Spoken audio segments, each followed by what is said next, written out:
श्रीमद् भागवत गीता सिर्फ एक धर्म के लिए नहीं है, बल्कि इसे धरती के हर इंसान को पढ़ना और समझना चाहिए ताकि वह अपनी जिंदगी में सुख, शांति और सफलता को प्राप्त कर सके। कहा जाता है कि जिस घर में गीता का पाठ हर रोज पढ़ा जाता है या सुना जाता है, उस घर में भगवान श्री कृष्ण आते रहते हैं। श्रीमद् भागवत गीता साक्षात भगवान की दिव्य वाणी है। इसकी महिमा अपार है, अपरिमित है। उसका यथार्थ में वर्णन कोई नहीं कर सकता। शेष, महेश, गणेश भी इसकी महिमा को पूरी तरह से नहीं कह सकते, फिर मनुष्य की तो बात ही क्या है। भागवत गीता में कुल 18 अध्याय और 700 श्लोक हैं, जिसे सभी के लिए पढ़ पाना थोड़ा मुश्किल है। इसीलिए आज के इस बेहद ही खास वीडियो में हम श्रीमद् भागवत गीता के 18 अध्याय के 700 श्लोकों के सार के बारे में बात करेंगे, जिन्हें जानकर आप श्रीमद् भागवत गीता का सही मतलब समझ पाएंगे। इसलिए इन विचारों को आप हर रोज रात में सोने से पहले जरूर सुनें। तो चलिए जानते हैं भागवत गीता के 700 श्लोकों के सार के बारे में। भगवान श्री कृष्ण कहते हैं कि हे अर्जुन, मैं सभी प्राणियों के हृदय में स्थित सबका आत्मा हूं। संपूर्ण प्राणियों का आदि, मध्य और अंत भी मैं ही हूं। मैं सूर्य हूं, मैं वेदों में सामवेद हूं, देवों में इंद्र हूं, इंद्रियों में मन हूं, मैं ब्रह्मा हूं, मैं विष्णु हूं, मैं महेश हूं, जलाशयों में मैं समुद्र हूं, पर्वतों में मैं हिमालय हूं। इस संपूर्ण संसार में तुम जो कुछ भी देख पाते हो, सब मैं ही हूं। कोई आदमी चाहे लाख चीजें जान ले, चाहे वह पूरे जगत को जान ले, लेकिन अगर वह स्वयं को नहीं जानता तो वह अज्ञानी है। अगर कोई आपको ठुकरा दे तो बुरा मत मानो, क्योंकि वे वास्तव में आपकी कीमत नहीं जानते। जो रिश्ता हमें रुला दे, उससे गहरा कोई रिश्ता नहीं, और जो रिश्ता हमें रोता हुआ छोड़ दे, उससे कमजोर कोई रिश्ता नहीं। हमेशा शांत रहें, इससे आपके जीवन में खुद को बहुत मजबूत पाएंगे, क्योंकि लोहा ठंडा होने पर ही मजबूत होता है, पर गर्म होने पर तो उसे किसी भी आकार में ढाला जा सकता है। किसी विपत्ति के समय आपको ये 7 गुण बचाएंगे: आपका ज्ञान, आपकी विनम्रता, आपकी बुद्धि, आपके भीतर का साहस, आपके अच्छे कर्म, सच बोलने की आदत और ईश्वर में विश्वास।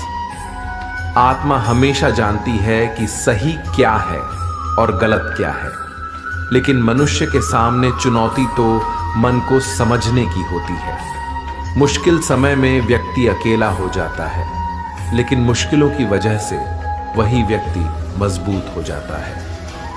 जो आपको सम्मान दे, उसी को सम्मान दीजिए। हैसियत देखकर सर झुकाना कायरता का लक्षण है। हे अर्जुन, जो न कभी हर्षित होता है, न किसी से द्वेष करता है, न शोक करता है, न कामना करता है, जो शुभ और अशुभ संपूर्ण कर्मों का त्यागी है, वह ज्ञानी मनुष्य मुझको अति प्रिय है। मुझे पाने के 3 तरीके हैं: ध्यान योग, ज्ञान योग और कर्म योग, और इन सब में कर्मयोग सबसे प्रधान है। किसी पर विश्वास करना हो तो उनकी बातों पर नहीं, उनकी हरकतों पर ध्यान दो। गुस्से के वक्त थोड़ा रुक जाने से और गलती के वक्त थोड़ा झुक जाने से जिंदगी और भी आसान हो जाती है। भगवान श्री कृष्ण कहते हैं, जो मनुष्य मुझे जान लेता है, वह जन्म मरण के बंधनों से मुक्त हो जाता है। जो मनुष्य भगवत गीता को पढ़कर उस पर अमल करता है, उसके सारे दुष्कर्मों का प्रभाव समाप्त हो जाता है। जो भाग्य में है वह भाग कर आएगा, और जो भाग्य में नहीं है वह आकर भी भाग जाएगा। जैसे हवा के झोंके नाव को भटका देते हैं, वैसे ही मनुष्य की इच्छाएं बुद्धि को भटका देती हैं। एक समझदार व्यक्ति वही है जो दूसरों को देखकर उनकी विशेषताओं से सीखता है, उनसे तुलना और ईर्ष्या नहीं करता। शस्त्र केवल शरीर को घायल कर देते हैं, किंतु शब्द आत्मा को भी घायल कर देते हैं। जो मनुष्य अपने को परमात्मा से अलग नहीं समझता है और ना ही शरीर से अपना कोई संबंध मानता है, वह सदा के लिए जन्म मरण से मुक्ति पा लेता है। जो व्यक्ति आध्यात्मिक जागरूकता के शिखर तक पहुंच चुके हैं, उनका मार्ग है निस्वार्थ कर्म, और जो भगवान के साथ संयोजित हो चुके हैं, उनका मार्ग स्थिरता और शांति है। मानव कल्याण ही भगवत गीता का प्रमुख उद्देश्य है। इसलिए मनुष्य को अपने कर्तव्यों का पालन करते समय मानव कल्याण को प्राथमिकता देना चाहिए। श्री कृष्ण कहते हैं, जो तुम्हारा साथ देता है तुम उसका साथ दो, जो तुम्हें धोखा देता है तुम उसे त्याग दो।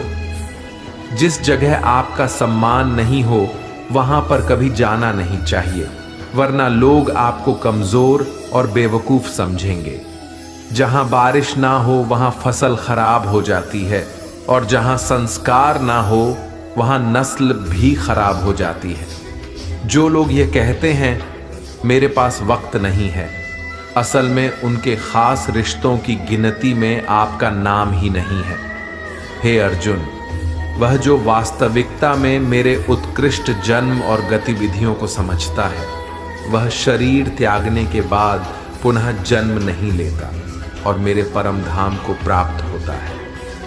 वह व्यक्ति जो सभी इच्छाएं त्याग देता है और मैं और मेरा की लालसा और भावनाओं से मुक्त हो जाता है, उसे अपार शांति की प्राप्ति होती है। जिस मनुष्य के अंदर ज्ञान की कमी और ईश्वर में श्रद्धा नहीं होती, वह मनुष्य जीवन में कभी भी आनंद और सफलता को प्राप्त नहीं कर पाता है। ईश्वर ने हमें जो कुछ भी दिया है वही हमारे लिए पर्याप्त है, और यही एक अटल सत्य भी है। संयम, सदाचार, स्नेह एवं सेवा, ये गुण सत्संग के बिना नहीं आते हैं। ईश्वर से किए गए प्रार्थना से इंसान की परिस्थिति या तकदीर बदले या ना बदले, पर उस प्रार्थना से इंसान के चरित्र में जरूर बदलाव आता है। बात इतनी मधुर रखो कि कभी वापस भी लेनी पड़े तो आपको कड़वी ना लगे। खुद में थोड़ा स्वाभिमान होना जरूरी है, वरना लोग आपको वहां भी दबाने की कोशिश करेंगे जहां आपका अधिकार है। कोई एक महापुरुष ही आत्मा को आश्चर्य की भांति देखता है, वैसा ही दूसरा कोई महापुरुष ही इसके तत्व का आश्चर्य की भांति वर्णन करता है, तथा दूसरा कोई अधिकारी पुरुष ही इसे आश्चर्य की भांति सुनता है, और कोई तो सुनकर भी इसको नहीं जानता है। श्री भगवान कहते हैं, दुख सुख को समान समझने वाले जिस धीर पुरुष को यह इंद्रिय और विषयों के सहयोग व्याकुल नहीं करते, वह मोक्ष के योग्य होता है। जब तक तुम अपने आप से नहीं हार जाओ, तब तक दुनिया की कोई ताकत तुम्हें हरा नहीं सकती। कमजोर तुम नहीं, तुम्हारा वक्त है, और वक्त सबका बदलता है। तुम बस अपना कर्म करते जाओ। जिसने कभी संकट नहीं देखा, उसे अपनी ताकत का कभी एहसास नहीं होगा। जो दूसरों की तकलीफों को समझते हैं, जिनमें दया है, जो दिल से अच्छे हैं, उन्हें दोबारा जन्म नहीं लेना पड़ता। किसी को कुछ देकर घमंड मत कर, क्या पता तू दे रहा है या पिछले जन्म का कर्ज चुका रहा है। घमंडी मनुष्य का वंश, वैभव और प्रतिष्ठा तीनों ही चले जाते हैं। विश्वास ना हो तो रावण, कौरव और कंस को देख लो। चुप रहने से बड़ा कोई जवाब नहीं, और माफ कर देने से बड़ी कोई सजा नहीं। जिस मनुष्य के पास सब्र की ताकत है, उस मनुष्य की ताकत का कोई मुकाबला नहीं कर सकता। हमारी व्यर्थ की चिंता और मन का भय एक ऐसा रोग होता है जिससे हमारी आत्मीय शक्ति बिखर जाती है। मनुष्य को जीवन की चुनौतियों से भागना नहीं चाहिए, और ना ही भाग्य और ईश्वर की इच्छा जैसे बहानों का प्रयोग करना चाहिए। यज्ञ से बचे हुए अन्न को खाने वाले श्रेष्ठ पुरुष सब पापों से मुक्त हो जाते हैं, और जो पापी लोग अपना शरीर पोषण करने के लिए ही अन्न पकाते हैं, वे तो पाप को ही खाते हैं। अर्थात जो लोग ईश्वर को याद किए बिना अपने जिंदा रहने में ही लगे रहते हैं, उन्हें चोर समझना चाहिए। केवल ज्ञान ही एक ऐसा अक्षय तत्व है जो कहीं भी, किसी भी अवस्था में और किसी भी काल में मनुष्य का साथ नहीं छोड़ता। धरती पर जिस प्रकार मौसम में बदलाव आता है, उसी प्रकार जीवन में भी सुख दुख आता जाता रहता है। युद्ध हो या जीवन, सफलता केवल 3 शस्त्रों से प्राप्त होती है: धर्म, धैर्य और साहस। कोई भी मनुष्य जन्म से नहीं बल्कि अपने कर्मों से महान बनता है। कुछ पाना है तो खुद पर भरोसा कीजिए, क्योंकि सहारे कितने भी सच्चे और अच्छे हो, साथ छोड़ ही जाते हैं। मित्र गरीब है या अमीर यह मायने नहीं रखता, बल्कि वह आपके बुरे समय में आपका साथ कितना देता है यह मायने रखता है। धर्म चाहे जो भी हो, अच्छे इंसान बनो। हिसाब हमारे कर्म का होगा, धर्म का नहीं। खुशी के लिए काम करोगे तो खुशी नहीं मिलेगी, लेकिन खुश होकर काम करोगे तो खुशी जरूर मिलेगी। जब आप दूसरों के लिए अच्छा चाहते हैं तो वही अच्छी चीजें आपके जीवन में वापस आती है। यही प्रकृति का नियम है।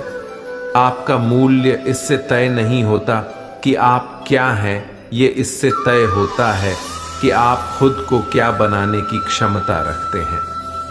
हंसता हुआ मन और हंसता हुआ चेहरा, यही सच्ची संपत्ति है। जितना इंतजार वह आपसे करवा रहा है, समय आने पर वह इतना देगा कि संभाल भी नहीं पाओगे। कोई आपका साथ ना दे तो निराश मत होना, क्योंकि परमात्मा से बड़ा हमसफर कोई नहीं होता। खुशी आज़ादी पर निर्भर होती है और आज़ादी इस बात पर निर्भर होती है कि आप कितने साहसी हैं। विश्वास के बगैर इस दुनिया में कोई भी रिश्ता ज्यादा देर तक कायम नहीं रह सकता। यदि किसी भूल के कारण कल का दिन दुख में बीता तो उसे याद कर आज का दिन व्यर्थ न करें। बहुत से ऐसे लोग हैं जो कर्म करते हुए ही परम सिद्धि को प्राप्त हुए थे। जनक आदि ज्ञानी जन भी आशक्ति रहित कर्म द्वारा ही परम सिद्धि को प्राप्त हुए थे। इसलिए मनुष्य को हमेशा अच्छे कर्म करने चाहिए और फल की अभिलाषा से दूर रहना चाहिए। हे अर्जुन, मेरा इन तीनों लोकों में ना तो कुछ कर्तव्य है और ना ही कोई वस्तु प्राप्त करने योग्य है, फिर भी मैं कर्म करते हुए अपने कर्तव्य का निर्वाह करता हूं। श्री भगवान कहते हैं, हे पाठ, यदि मैं कर्मों को करने में सावधानी ना बाढ़ दूं तो बड़ा अनर्थ हो जाएगा, क्योंकि मनुष्य सब प्रकार से मेरे ही मार्ग का अनुसरण करते हैं। इस दुनिया में हारे हुए इंसान की तकलीफ में पड़े हुए इंसान की कोई मदद नहीं करता, और अगर कोई इंसान थोड़ा सा सफल हो जाए तो उससे कोई खुश नहीं होता।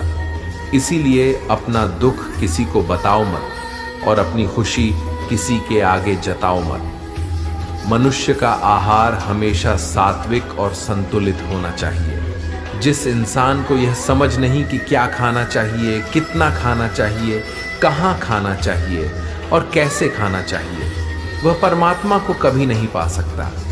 जो मंद बुद्धि मनुष्य सिर्फ दिखावे के लिए कहता है कि उसने समस्त इंद्रियों को वश में कर लिया है, परंतु वह मन ही मन उन इंद्रियों के विषयों का चिंतन करता रहता है, वह मनुष्य मिथ्याचारी अर्थात दंभी कहा जाता है।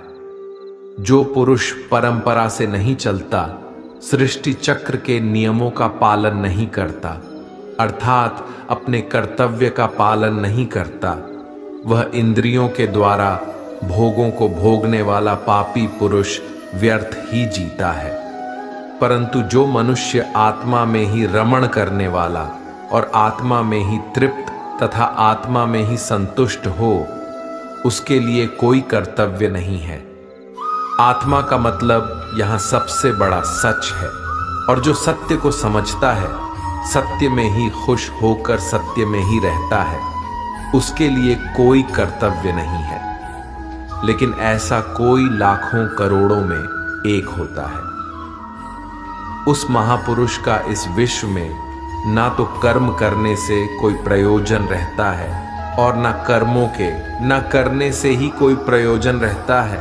तथा संपूर्ण प्राणियों में भी इसका स्वार्थ से कोई संबंध नहीं रहता। कहने का सीधा मतलब है, जिसे परमात्मा मिल चुका है वह कोई और दूसरा कर्म क्यों करे। जो ज्ञान